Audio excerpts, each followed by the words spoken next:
మార్పులేని మత్సరపడని ప్రేమ చూపించినావు. దీర్ఘకాలం సహనము చూపే ప్రేమ నేర్పించినావు.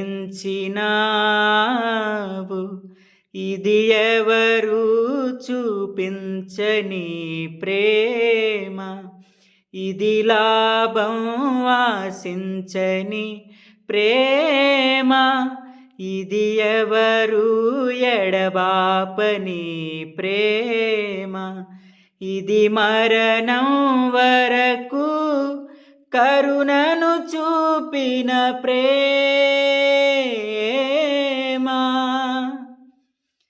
కంటి పాపను కాయూరెప్పలా నన్ను కాచెడి యేసయ్యా, చంటి పాపను సాకు అమ్మలా దాచెడి మాయ్యా.